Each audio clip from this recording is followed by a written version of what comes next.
The best bit is I can edit this out, so it's not too bad. Right then. So joining me now, we have Heather, also known as Realironhand. Hello. Fine. I'm okay, thanks. I'm really hot, so apologies for all the sweaty shine. Yeah, this is lovely and cool now by me as I've got absolute downpour and you're sweating buckets by the... I am. I'll tell you what, I'm not looking forward to the menopause if it's this bad when I've got the hot sweats. So, yeah, fun times. Good to look forward to something good. Oh, yeah. So, obviously, it's first year being part of the charity, and thank you for helping. And obviously, you sent in Gaskell and his little friend, which I can never remember.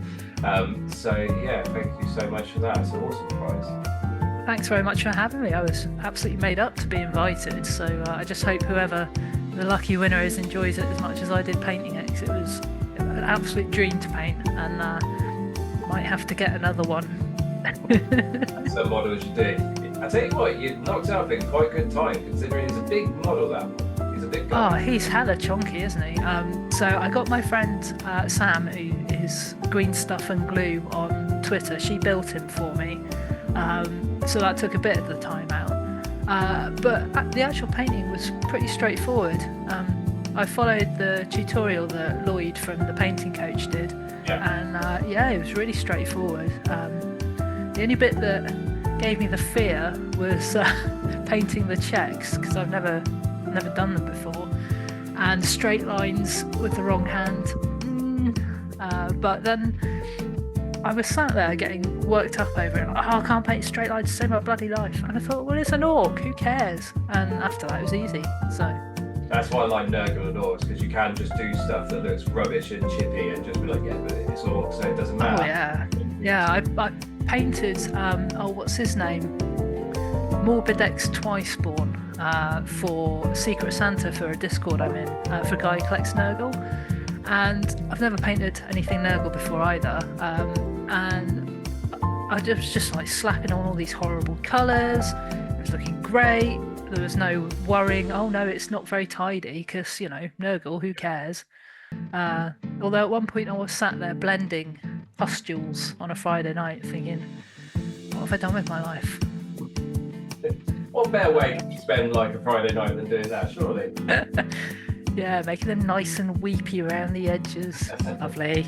We did that last year, so there was a lot of that. There was a lot of it last year, so because that's why. Yeah, I saw. Yeah, that's why I knew when you got in touch and you said, "Oh, 40 hours, 40 hours." I was like, "Oh, I know them. They did the Death Guard." So yeah, what an awesome opportunity to win like a pro-painted army all in one go. Love it. It's pretty cool, like, and especially if you're a player with it. Like, obviously, I don't play at all, so for me, it's like no. But obviously, doing an army is quite stressful. Like, even yeah, it's quite stressful. So yeah, painting your own one must take a bit of time as you do into it. Absolutely. When it comes to painting, how do you manage it? With patience, perseverance, and most importantly, profanity. It's I've got some special kit, I'd say. I've got the prosthetic arm, which I use sometimes. If I know I'm going to be able to sit and do a few hours at a time, I'll bust that out. Yeah. And it's just a prosthetic arm, not a super duper powered one. It's just a socket with a fake forearm on it, and that's got a painting handle bolted onto it. Otherwise, I use something called a grim grip, which is a cylinder of wood, a metal ball, and then a disc or a hat that goes on top that's magnetic to the ball, so it can go in all different directions. And then put the model on top of that, blue tack it to the desk, and just paint like that. So I can't turn a model like completely upside down, but near as damn it. So It's that's not as bad. So was it your dominant hand you lost, or did you have to Why do anything the easy way, Matt? Of course it was my dominant arm. Yeah, so just a quick recap, I suppose.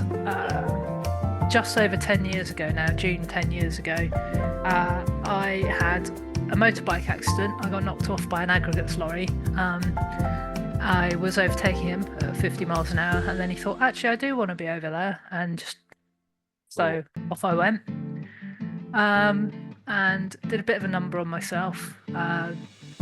Like broke my shoulder 3 places, collarbone, 4 ribs, punctured lung, lacerated spleen, nearly lost the bottom of my leg, did lose the top of my foot, so that's all skin grafted back together, and I damaged all of the nerves that work the arm. Well, I pulled them off the spinal cord, so there's no connection anymore. So I did have my arm for 5 years, but it just dangled and didn't do anything, and I had to wear a sling, which was horrible because it was really hot and sweaty, and I kept burning my thumb on the laptop output because I couldn't feel it. So I looked down and be like, oh shit, blisters again, or that kind of thing. And it was so heavy, and dead weight. Dead weight. And where I'd busted up my shoulder, the humerus had fallen out of the socket as well, so it was dragging even more. So I had a plate welded in that fixed that, and I just said to the surgeon, "Can you take this off for me?" And he made sure I was doing it for the right reasons, basically quality of life. And he said, "Yeah, sure, no problem." So they took it off for me 5 years ago. So I've been 5 years arm free. Yeah. So why did they leave it on then if there was nothing to it? Just because aesthetically pleasing, I assume. Is that the only reason why they left it? So the reason they left it on was because when you damage those particular nerves, there's a few things that they can try. There's a set of nerves called the sural nerves that run from the back of your ankle up to the back of your knee, basically, both sides. So they stripped those out and tried to jumpstart the missing bit. Unfortunately, that didn't work. After 2 years, that's sort of like the cut-off point where they say, well, that's probably it, to be honest. Whatever you've got now is what you'll have. And then it took me about a year to decide, actually, no, I don't want this anymore. If it's not going to work, just take it off. And then the other couple of years was just waiting for the NHS to swing into action. So it's fairly straightforward, but they do make you take some time to make sure it's what you really want, because obviously you can't put it back on. no amount of super glue in the world will fix that after it's off. So was it a tough decision? Not really, because in my mind I'd already mentally amputated it. It didn't work anymore, ergo it wasn't me, it was just hanging off me. And it's a really strange concept to try and explain to someone who hasn't gone through it. And perhaps it's because I absolutely love chucking stuff away when it's broken. I'm like, yoink, get that out. So for me it was really easy. And because some people who have this injury want their arm amputated because they think it's going to help with the phantom pain. Right. Spoiler alert, it doesn't. So that's why they're really keen to make sure that you're having it taken off for the correct reasons, and that you're not setting yourself up for disappointment further down the road. Want to just explain what phantom pain is for anyone that's not in the know, obviously? Okay, so phantom pain is when one of your limbs is missing and your brain is going, oh my god, what's going on? And it interprets those sensations as pain because it doesn't know what else to do with them. So for me, and it varies from person to person how it actually feels, but when I describe it, I say that it feels like there's a lorry reversing back and forth over my hand, only the lorry is on fire and made of knives. And that's pretty much the best I can describe it. The crushing, burning, tingling kind of pain, and it is all day, every day for the last 10 years. So that's the real challenge. It's not missing the arm. That was fairly straightforward to get to grips with once I'd taught myself to write wrong-handed and paint wrong-handed. And you find different ways of doing things, like tying up tying up bin bags, for example, I've got the drawstring ones, and there's a little one of the cupboard handles is just the right height to slip that over, then pull, and then you can do so you work out little ways of doing things. But yeah, the pain is just unbelievable. It really is. And I'm very, very good at pretending everything's fine. It's always worse at night. It's currently about an 8.5. By the time I go to bed, it will be nudging a 9. And then wake up tomorrow and do it all again. So that's phantom pain. Yeah, we kind of spoke around this when I had my operation at the start of the year, because we kind of played top trumps on pain and injuries, and you won hands. So, hands down. You won. I was like, okay, fine, yeah, you win on this one, and on this, and on this, yeah. Look, Mum, I'm a winner at something. Yeah, because when we spoke before, I kind of knew what you'd done, but not as the exact story. So obviously you told me what you'd done, and it was like you were saying it, and it was like, that's quite bad. It's really bad. Yeah. Because you are very positive on Twitter. And that's one of the reasons why it's good having you on board, because you are very positive. You're sharing people's stuff. You're talking to people. You're very a positive influence online. So how is that what keeps you going? Just that's a good question. For all that it's a absolute bin fire of a hell site, Twitter has been a godsend for meeting people, having conversations, looking at cool paint jobs. I mean, you know me, I can't resist an army shot. I'm all over that. And it's really, expand it out to the internet as a whole. I don't think I would be anywhere near as well adjusted as I am now, post-accident. I mean, not generally. If it hadn't been for internet hobbyists, which sounds a little bit twee, but that's just how it is. So when I started in the hobby, it was just before lockdown, great timing, and I thought, oh well, this is a great thing to do, because it's not like I can go out anywhere, and it gives me something to occupy myself during the day, takes my mind off the pain a little. And then I met somebody on Twitter who invited me to a Discord, and it's full of awesome people. And I met loads of, when I say met, I mean online. Lots of safely. But people like Juan Hidalgo from JH Miniatures, who really helped me when I was getting started. Spent a lot of time helping me out, working out how to do things differently because of my disability, and just been generally encouraging. And without that contact, because I don't go out a great deal, because pain can be quite limiting. It can make you limit your life quite a lot. Apart from going to Games Club on a Sunday, I don't really do a great deal that lets me meet people. So being able to chat online, and it really does lift my spirits a lot.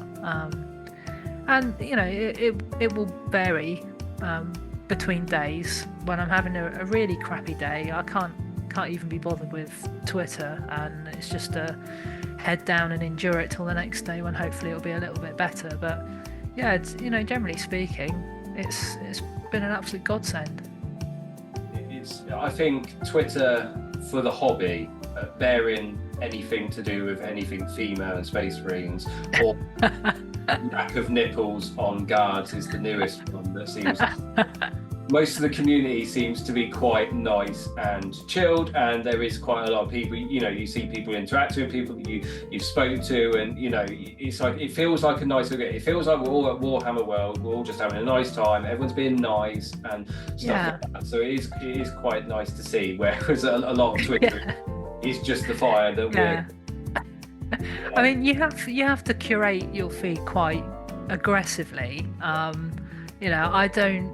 I know some people are like, oh well, we should really listen to both sides. I can't be bothered with that. I block early, block often. If you're not someone that I would like to sit down with and paint with or have a beer with, then sorry, you're out. I don't have time for negativity in my life because I already have so much negativity Yeah, in my nerves, So yeah, um, yeah. But when what you said about being at Warhammer World, I've been twice now, and the last time, the second time I went was for the Scaventide launch, yes. and that was amazing. Getting to meet people in real life that I knew online. It was just fantastic day. Had an absolute whale of a time. It's something we need to do is like the 40 hours of 40k group, just try and get us all up there and a date that we can all do so we can all meet, because obviously we're all everywhere. That's the only problem. Like Johnny's in Hampton, you're down in Cornwall, Devon, I can't remember. Cornwall, practically France. The good one. The good one, yeah. Yeah, I was born in Truro, so I'm with you there. So yeah. In home base, my mother. So because we went in home base. Truro, wow. Moved. So where it used to be is now home base, and she obviously hadn't realised when we went that time. So as we went past, she was like, "You were born there," and I was like, "What?" It's like home base. You were born there, just next to the Cuprinol. I thought, surely you could told me this. If that was the case, I never knew this. And yeah, I mean that's a pretty cool origin story. You would have hoped that she would have told you that, but you would have thought, you'd have hoped so. But yeah, so I'm with that. But yeah, when it comes to the hobby as a whole, then you are quite new into it. Like a lot of people picked up during COVID. Then it just what drew you to it? Like in that sort of, or is it just the fact it was indoors, it was easy, let's go for it? Well, this is kind of my second go around. Right. Like most. Like a lot of people. I started. Well, it all started by me stealing my big brother's White Dwarf magazines when I was 8. Sorry, Jamie. Because I was just obsessed with. I mean, just put it out when I was 8. It was 1989, so it was back when White Dwarf was really eclectic. It wasn't like the White Dwarf of today. And just reading all these role-play stories and scenarios and these cool games just really grabbed my imagination.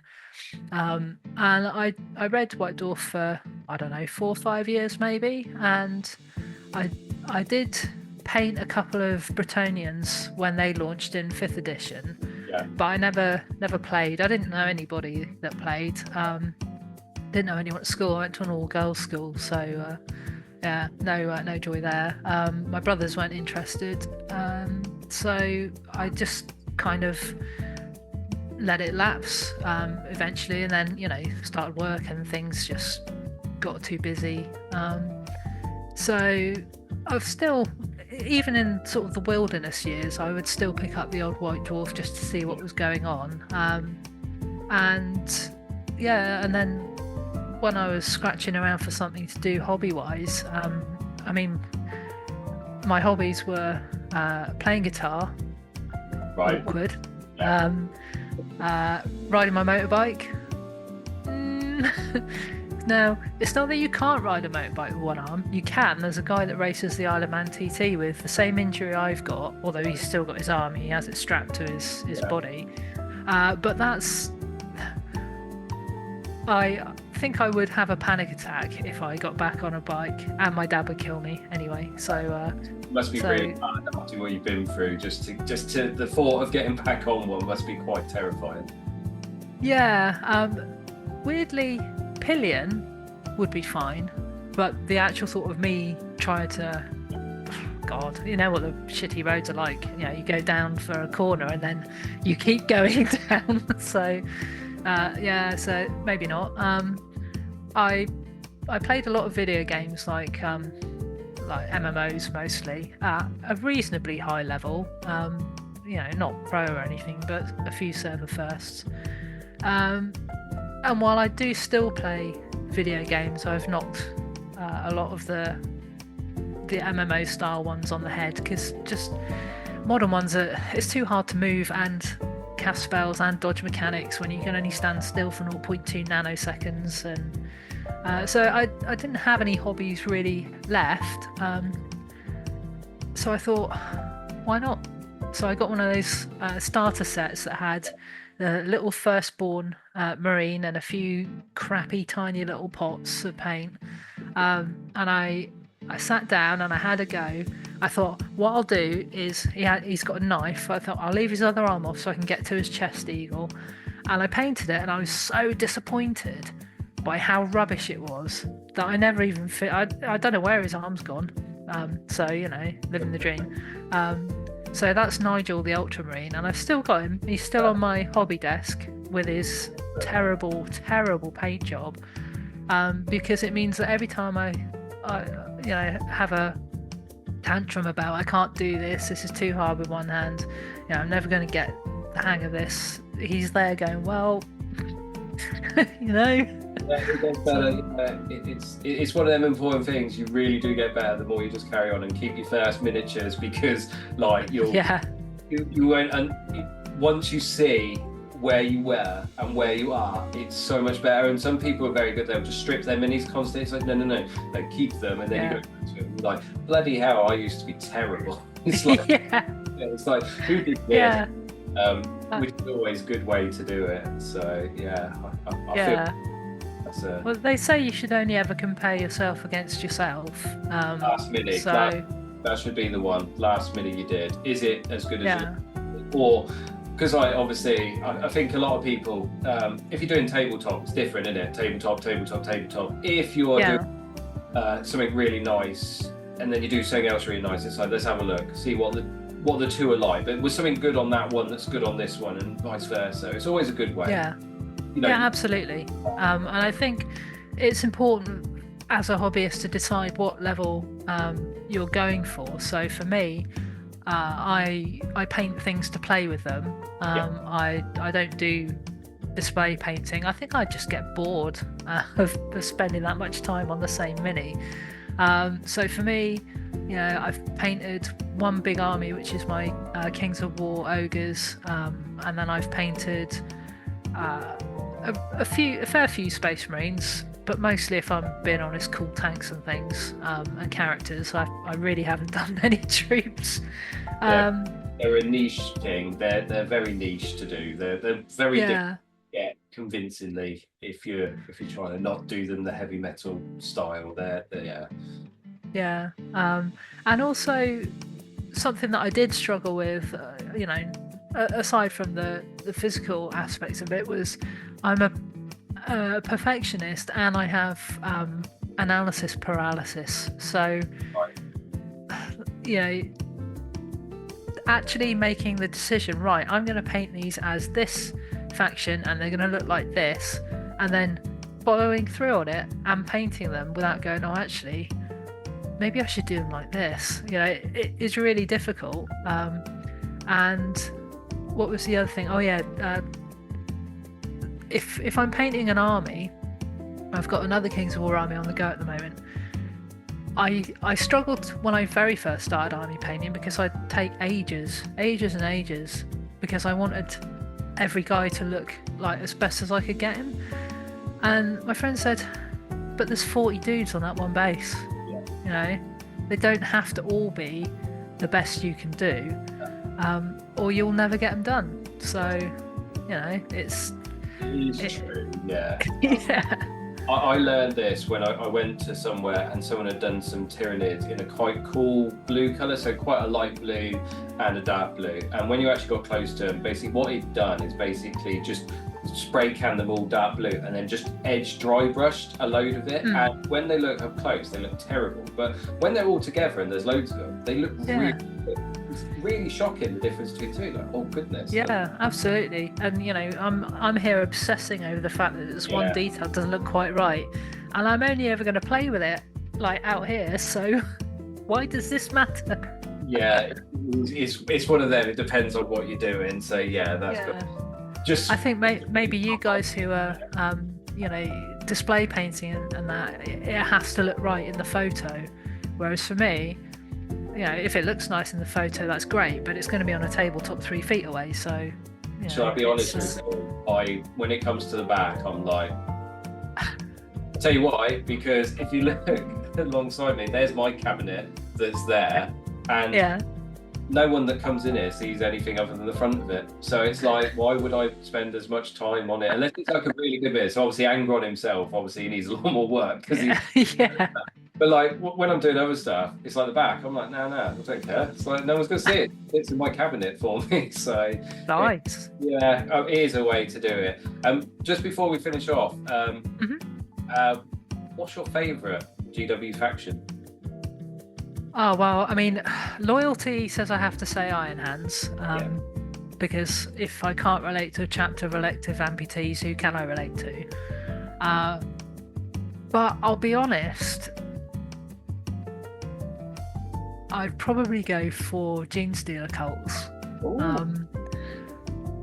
Specifically Rusted Claw Gene Stealer cults, which are how I've done mine. And the reason for that, I think, is I come from Yorkshire and I come from a long line of miners, and that whole working class rise up, let's stick it to the overseers kind of thing. That kind of calls to me on some kind of vague genetic level. And they've got some awesome models, really cool sculpts. I love the sort of shabby mining chic that they've got going on. And I painted Rusted Claw because I saw a tutorial from Sonic Sledgehammer, and I thought, I've never painted orange. I wonder if I can paint orange. And turns out, you can. It's pretty easy. So I've done the combat patrol, and when I eventually get around to it, I'll expand it out a bit. But yeah, brilliant models, love them. Oh, lovely, good choice. Wasn't expecting that, but lovely. Yeah.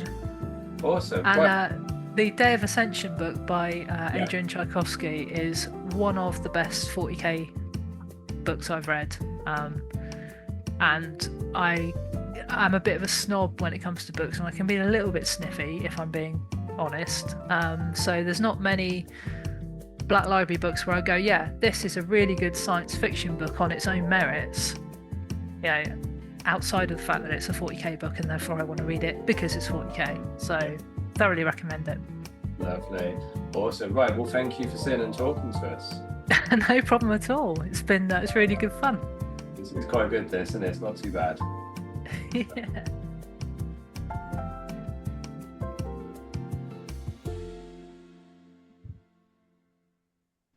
There we go. Lovely. Right, so not only am I still got the lovely Heather here joining us, we're now joined by Andy as well, sole founder of 40 Hours of 40k and top shit salesman in his own opinion. And now joined by Glen, also known as Gonders Paint. Hello. Evening, or afternoon, or morning, depending where you are, I guess. Probably evening, but we'll roll with that. How are we all doing? I'm very well, thank you. It's been a strange week in my house. I am my wife and child are still on the holiday I was on earlier in the week, so they're still there, and I've had 4 days without them, and it's been weirdly lonely and quiet. I think in a good way, but we'll get to mental health in a bit, right? Did they send you away, or was you meant to come home? No, I was meant to come home because I had to go to work. They're in Anglesey, right. So I went there last Saturday, and then I returned on Tuesday evening, and they're there till this Saturday. So they're there with the in-laws. So my wife has got help with the child because the in-laws are there. So they'll all be fine. And I've just been looking after myself all week, and it's been pretty great, to be honest with you. But she's probably going to watch this, so I'm not going to say too much. Don't get yourself in trouble with it. Obviously, this year you've painted up kindly 5 Khorne Berserkers for us, and you was willing to do 5 more if the need arose. So top marks for that. Yeah, absolutely. Score. There should be some little thing where you can cheer people on this. Right, you try. Yeah, a little. We'll have one in the background. How was it? Honestly, the Berserkers were one of those models that when they were released, there's a model that GW releases every other week that I'm like, ooh, one day I want to paint that. But the Berserkers in particular, one of them, like something about them, it's a very good reimagining. Right, I'm old and I've been at this for years, so I can remember when the original ones were released. So it's a really good reimagining of them, and they just have that, like the motion of them is fantastic. And yeah, when they came out, I was like, I want to paint those. If I'm honest with you, I don't play a lot of 40k anymore, so I don't have a lot of reason to paint 40k. But when it comes up, I'm like, yeah, if it comes up, I'll do it. So yeah, they were great. It's the first time I've ever tried to like properly emulate heavy metal as well. Heavy metal, there's no H. Like using the guide, and obviously I didn't manage it. I'm not an heavy metal painter, but I didn't get far away, at least not according to me. And that was really interesting because we're all learning something all the time, right? And I think what it taught me was the power of properly shading. And like properly glazing into your shadows and stuff like that, and that was a learning experience that I didn't expect to have at all. So yeah, overall it was great. Tipped some models off the list, learned some stuff. Like doing the using the guide, because I painted the test one with the guide to start with, and it's completely different from how I paint. And it was strangely weird because it's like the amount of glazes they put on it, and the one I always go back to, if you've ever seen the heavy metal guide for Sons of Horus, basically Sons of Horus paint isn't there anymore. It's about 6 or 7 glazes of different colour. It's unbelievable level of it. So it's really interesting, like how they do it in different bits. So yeah, it's quite good. It was just more of a guide because we've got so many different painters on here. So it's like just go into the wild and do your thing, and we'll But they look really nice. There's a nice group shot as well. Absolutely. I mean, if there's one thing that people will know me for, is that I just batter stuff out. And the reason I batter stuff out is because I sit here most of the week and just do it. I don't watch a lot of TV. Like, I go into work and I was like, oh, have you seen this box set? And I'm like, no. And they're like, why? I'm like, I don't watch telly. And they're like, why? What do you do? I'm like, I just don't watch telly, all right. And because it's full of shite. Well, it is absolutely, yeah. It is, isn't it? You watch Sky, it's full of adverts. You watch ITV, Channel 4 is full of adverts. You watch the BBC, and it's shit. Honestly, if I binge something, and this might be because full-time job, wife, child, but if I binge something, if I sit and watch 3 episodes of a thing, I will come out of that and I won't go, that was great. I'll go, that was a waste of my time. Like we'll get the mental health bits in a bit, like I said, but if I do that, I don't feel good at the end of it. I feel like I'll be like, well, wasted the time, could have painted a Corn Berserker, could have done something productive, and I've sat and looked at a screen even more so after sitting and looking at a screen for 8 hours in work. Like, I can't watch telly and paint like some people can, because if I'm watching the telly, I'm not painting, and it just sometimes, and I appreciate this is weird, sometimes I paint in silence. I know. Ooh, that is weird. I know. Very significant of that one, isn't it? That's very. When it comes to series, I've been burnt since Game of Thrones, and I'm like, no, I'm not investing like 8 years of my life just to be like the back. So no, thank you. That's me done with TV shows. Out. Yeah. To be fair, I'm not going to say that I don't watch them utterly, but I think I'm the only person in the universe who can still watch 1 hour of TV a week and then turn it off afterwards. Like, because I quite enjoy all the various Star Warses that they've been releasing, and watching one of those for 40 minutes a week, that's enough TV for me. I'll watch that, see if there's any interesting art at the end of it, and then turn one of them off, and I'll go, see you next week, Mandalorian, that was great. And nobody can do that anymore. But yeah. No, I can't paint with a screen with a screen running in the background. And like I mean, YouTube, yes, but I just listen to it. But yeah, it's I don't know. And silence, never tried it in silence, but probably weird. It'd be even weirder, mate, because what you'd be doing is you're painting away, and all of a sudden you'll hear like footsteps and running. You've got kids, they're just like. That'd be especially weird this kids week are like, when they're not here. Dad's gone to bed, so I'm just gonna start fucking around. Down the stairs, raid the fridge, back upstairs again, and just like, kids, the door to the painting room's open. Go to bed. Yeah. My favourite thing is when you hear the biggest bang ever, and it's like, what's that? And you get nothing, and you're like, Yeah, that's the best one. That is, yeah. Yeah. We also get to play the game of, was that child or was that cat? Or was that next door? That's another good one. I don't have any kids, but there are 4 cats roaming around, and they're all enormous. So sometimes I have to. Same effect. Oh, jeez! Like, guys, could you keep it down? I'm trying to sleep in here. Yeah. That's why that door's shut, because he would have been jumping on me by now. The cat. They're still here. They're on holiday. There's going to be a lot of people that are going to be upset that there's no cat cam. That's for sure. So. We'll save that quite- for a future day. We'll save that for a future day. Yeah, I was gonna say if we're annoying cat people, I could quite happily live with no cats. They annoy me. Anyway. Oh goodness, let's not start that. So Ooh, you can go off some people, you know. I thought that might be the case, honestly. So obviously, again, like Heather, this is your first year joining our lovely team and different bits, and obviously, what kind of like mental health wise, how do you kind of deal with that in your sort of day to week and etc.? Blimey, that's a question. So in my early, that went deep quick. That did, mate. didn't it? Jesus That Christ. escalated Just fast. go for a quick introduction. I've only got Ribena. I feel like I need something a bit.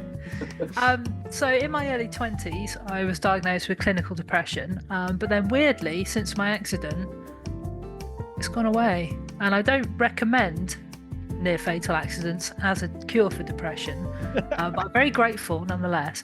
I still get down about arm and pain and not working and all that. But when you asked me to have a think about how the hobby, painting helps with mental health, we discussed it in the previous segment. Just feeling connected to other hobbyists and being able to talk to. I met Gonders on a hobby Discord. Sorry, Gonders, for ruining your hobbying life. And then we met physically at Clash of Kings for Kings of War. And I had an absolute whale of a time, just being able to put that internet into real life connection. So for me, mental health wise, the hobby it really does help. It sounds horribly twee, but it does keep me on an even keel when it's way too easy to just turn inwards and just feel so alone with all the pain all the time. So yeah, thanks guys.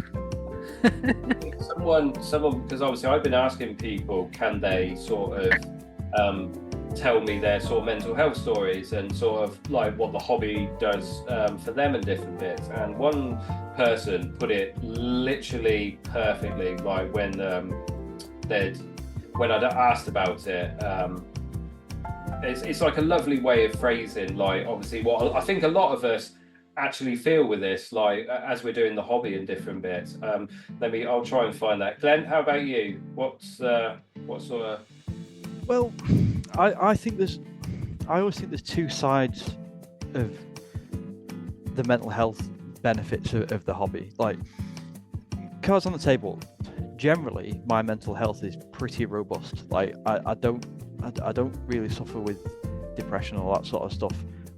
Not that it doesn't affect me, but I've never been diagnosed with anything. I've never felt the need to go down that route and sort of explore it. But I think that one of the reasons I haven't is because the hobby exists. And as I sort of alluded to before, I don't watch a lot of TV.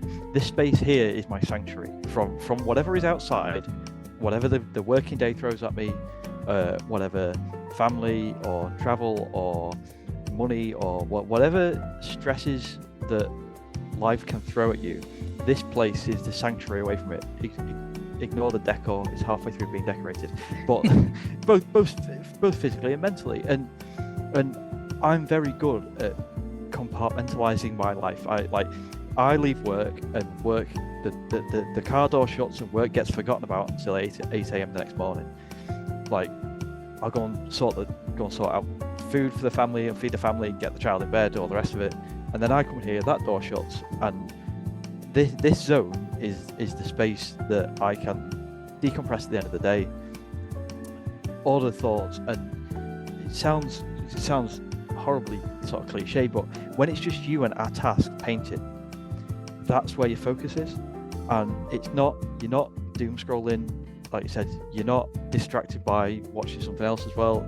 You're doing that very thing, and I think that's a very pure thing for your mind to do. I think being able to focus on one thing, even if it is just battle damage and controller pad or whatever it is that you're doing, it, like, having such a narrow focus, I think is brilliant for your mental health. And I think having that repetitive, like repeating a lot through your life, gives you a cornerstone. in the same way that getting up in the morning and getting out of the house or whatever it be, or whatever the cornerstones of your life are, this is definitely one for me, 100%. It's probably why I'm so productive at it. Like I can smash them out. Like, you are a machine, an absolute machine. Like, they just, I have way more painted models than unpainted models. That's something else we'll get to. That's unlike any other 40k and hobbyist wargamer in the world. Your pile of shame is very small. So doff my cap to you there, sir. Yeah, well, yeah, we'll get to that one as well later on. Hang on, 2 fire. Lovely. Right. So I've managed to find what this person had said. So they said, I don't play a lot, but painting hobby stuff is one of the few things that makes my brain shut up. It's when stuff is all too much, a session makes everything calm down, which I think is a lovely way of kind of what a lot of people feel when it comes to this hobby. Just, it's a nice way to kind of relax, forget all the problems in the world and the fires, and just carry on and paint some more Warhammers and others. It puts you in the present, and I think it's why so many people smoke and why so many people drink. It's because that there in that moment, that is the one thing you're doing to focus your mind. You're not in the future, that hasn't happened. You're not in the past, that you can't change. You're in the present, and you are fully in that moment of every brushstroke makes an impact. What I'm doing makes a difference to where I am and what I'm doing. And you're not thinking, I've got to do this thing at work, and I've got to do this thing at work, and I've got to do... No, you're here, you're there, you're soothed, your breathing is slowed down as well. It's one of the things that when I talk to smokers, it regulates your breathing. You breathe deep breath in, and deep breath out. You're in the present. You're not anywhere else. And if you're in the present, you are living and existing. And if you're living and existing, that's better than being in the future where it doesn't exist, or being in the past where you can't change. It's there.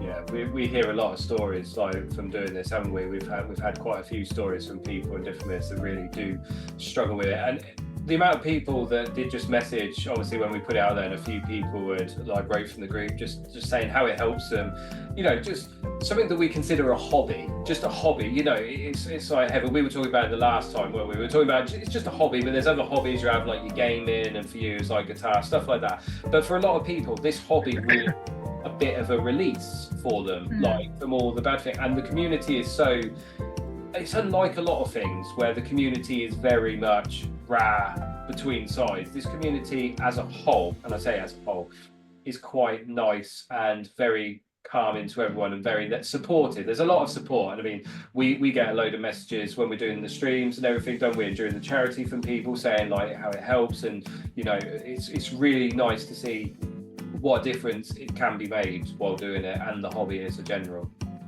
You get in this hobby a lot of closet hobbyists, people that don't talk about it because it's not cool. But you also get a lot of people that don't talk about their mental health because they don't think anyone cares. It's not until you actually go, 9 out of 10 of us, mate, or 10 out of 10 of us do actually struggle at one point or another. We've all been there. And not only do we have the painting, either the lack of skill or overskill, the playing, the lack of skill or overskill, but we all love the backstory, we all love the models, we all love getting together and being social. But we also then realise we've got more in common because we all struggle. We all find things difficult at varying levels, be it PTSD, depression, anxiety, eating disorders, or just being sad. You know, it's okay to have those feelings, they're yours, and you can share them, and people have the same thing. And that common ground, it's not just I really like your Ultramarine. You know, no one likes Ultramarines. I like Ultramarines. I'll fight that corner in a bit. Mate, I can't talk. I play Tau. So you know when Matt was like, you know, it's a really nice hobby. As a Tau player, it's not. You walk up the table, everyone goes, oh my god, here comes okay. the weeb. Can I jump in here? Actually, I think there's a bit of a point to make here as well. I think that, as we've discussed, the hobby, especially the painting side of the hobby, is very, very good for mental health. But I also think there's a side of the hobby that you have to be very careful with for mental health.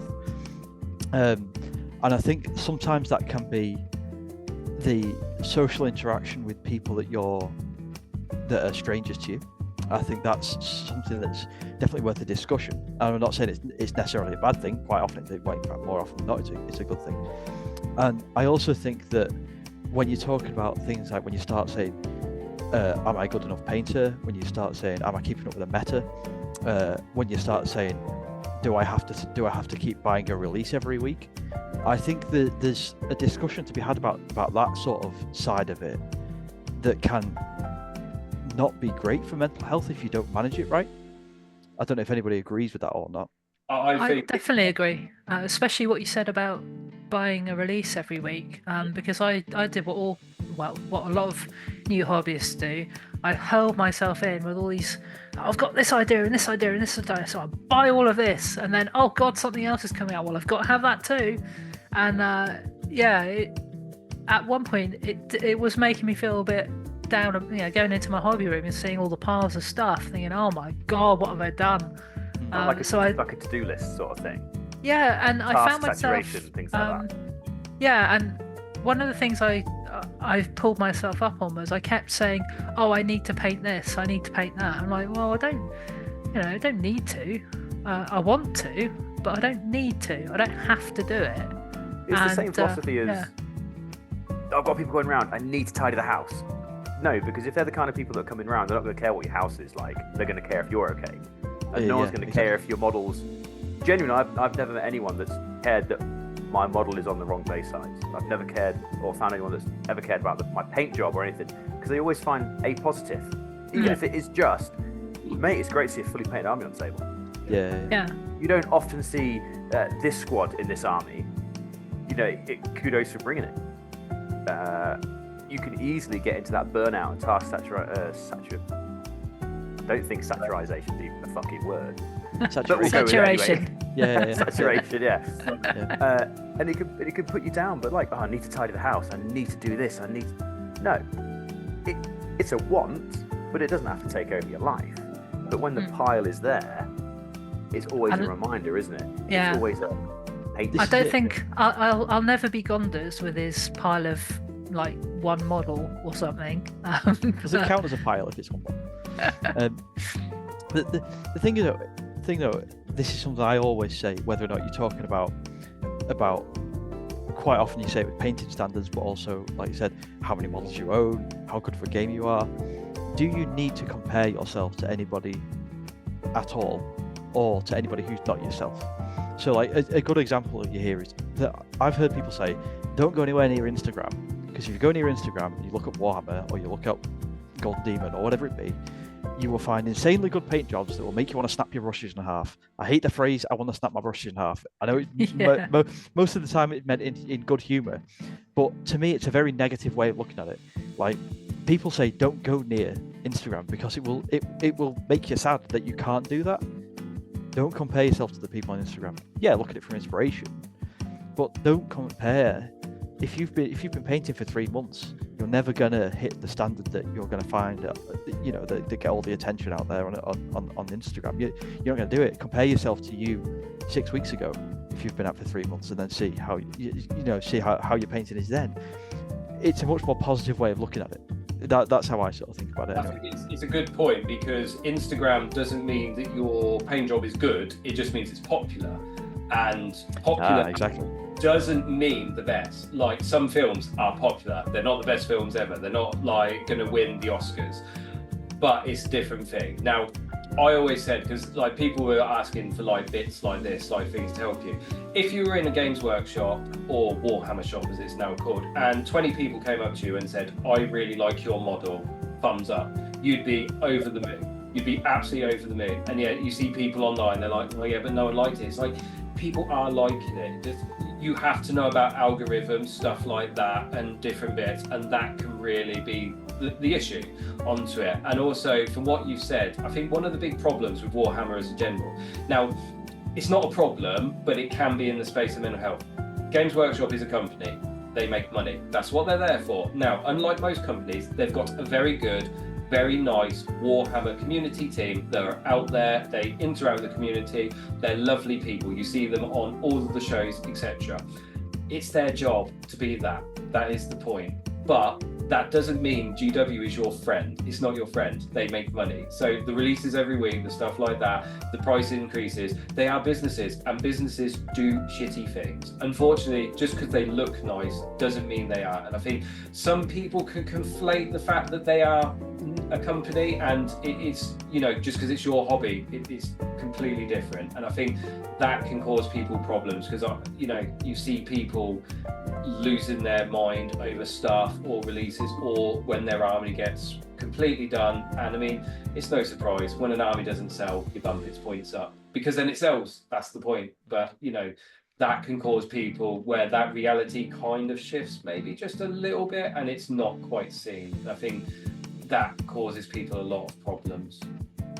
Yeah, there's somebody on Twitter who I won't name, but who posted that they couldn't get the most recent Chaos Space Marine boxes, that when they released the 2 army boxes together, so they couldn't get it, and it was really affecting their mental health. And I was like, yeah, it's a bad place to do that, isn't it? If the release is like, you know, causing you that much problem, I mean, there will be another release and they'll reprint a lot of this stuff, you know. I think you've got to be aware of this though, and you've got to manage it in your own head, because there is. I mean, I'll never start GW bashing, but there is something to be said with the way that. So going back to the Instagram thing, GW marketing have played a blinder for the last 5-10 years. The best example of this is if you post a Space Marine on Instagram, it will do better than a not Space Marine. Better, most definitely air quotes. It will get more attention because GW marketing is skewed that way. The algorithm is skewed that way. It's nothing to do with your paint job. It's because GW marketing has set it that way, because they're popular, they're the biggest seller, we all know that. But it's important to understand that, because if you're painting your heart out and you're painting beastmen and they've just been dropped and they're not going to be anywhere near anything on the algorithm, you're going to think to yourself, well, what am I doing wrong? I'm doing something wrong. And then as soon as you're thinking wrong, you then lose your sanctuary every night because you go and sit and watch The Mandalorian, or you like it can definitely affect it, and you've got to be aware of it. Like, society is still learning how to use social media and will be for the next 10-15 years, if not more, right? I just think it's something that's worth talking about, because people need to be aware of it. And the other side of it I wanted to talk about as well, because you see a lot of people shouting online about competitive play, casual play, whatever kind of play you want, right? 40k in particular is a very personal thing. The way that you play it, the way you engage with it, like it's a very personal thing to you. We all have our memories, we all have the good bits, we all have the bad bits. And if you're going to go into tournaments and you're going to go into a club and you're a new club of an evening, or you're going to meet new players, you've got to be aware that some of those players will see it differently to you. Some of them will want to be super competitive, some of them will want to be super casual, some will be somewhere in the middle.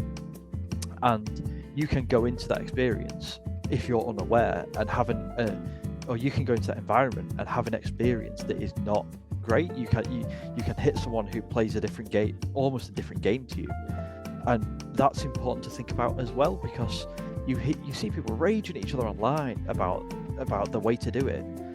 There is no right or wrong way to do it. Everybody does it differently, but understand that is a big thing. Understand it. If you're going to go to a big tournament, you've got to be aware that you may well hit a guy who gets to play once every 6 months because he runs a 80-hour-a-week job and he's up the wall and he's got kids and wife and all the rest of it, and he just wants to go and throw dice and drink beer with his mates. But then equally, that guy has to understand that he might meet the King of Warhammer. The King of Warhammer is going to go around and kick everyone's head in. And that is a clash of personalities. And both of those people, if they hit, will hit that game, and they will both leave with a sour taste in their mouth. And that's important to recognise as well. I haven't done a lot of tournaments, so I'd have to disagree. I really would, because the hobbyist and the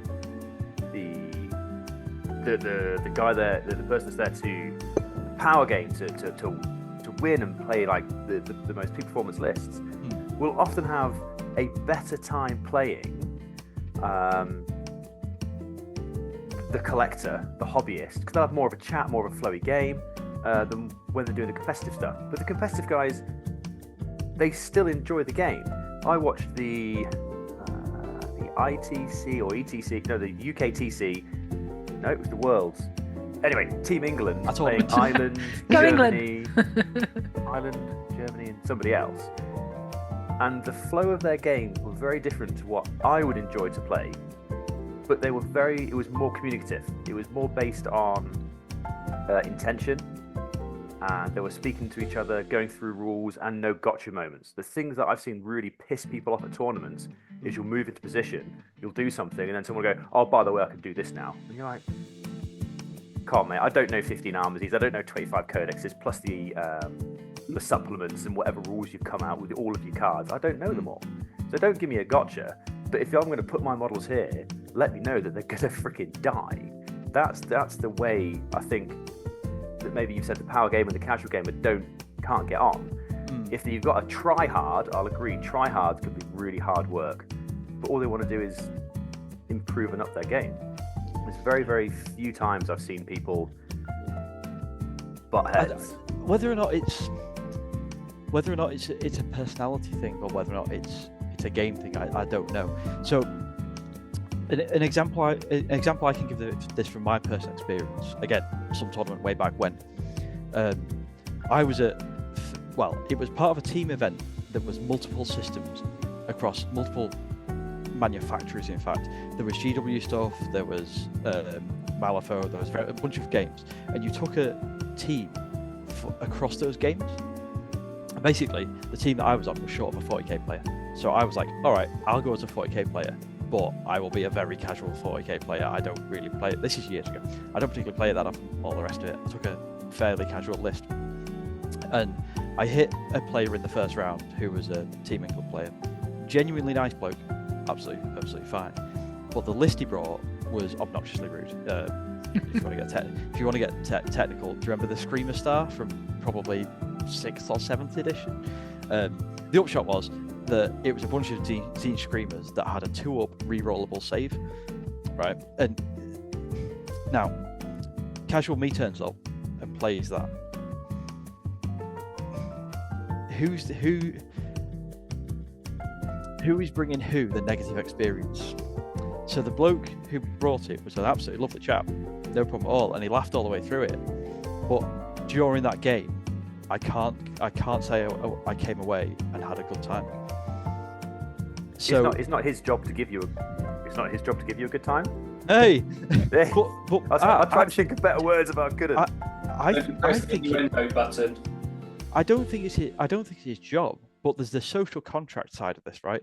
Where you both go into it and you both agree that this is going to be a shared experience and something that we both come out of, hopefully, with like nobody likes inflicting a negative experience on somebody. That's not why we're here. But at the same time, that did happen. Admittedly, it's not his job, but it doesn't feel right that both of our expectations were not matched by the experience that we had. I see. I'm quite an advocate of this because I've played a lot of tournaments for games where the disparity is a lot narrower. So you don't particularly get it with GW games, but in other games you find that the field of people are either all competitive or all casual. And those are the events that for me are just the best because everyone has the same expectation management. And if you know it's going to be a highly competitive event, you go into that and you're like, I can bring my A game. I'm not going to offend anybody by not doing, and everybody's on the same page. Likewise, if it's a really narrative event, I it's no problem. I can expect not to hit that Zine Screamer Star, and everyone's on the same page. The thing I'm not saying it's wrong, but the thing to be aware of is that if you hit a 40k tournament or something like that, where you do have both ends of that spectrum, be aware the spectrum exists. Be aware that you can hit. If you're a casual player, you can hit armies that are tough.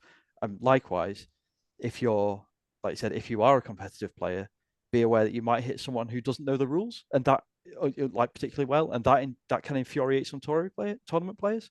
It's just a case of being aware of your surroundings and managing it. That's my argument. Anyway, I've rambled too long.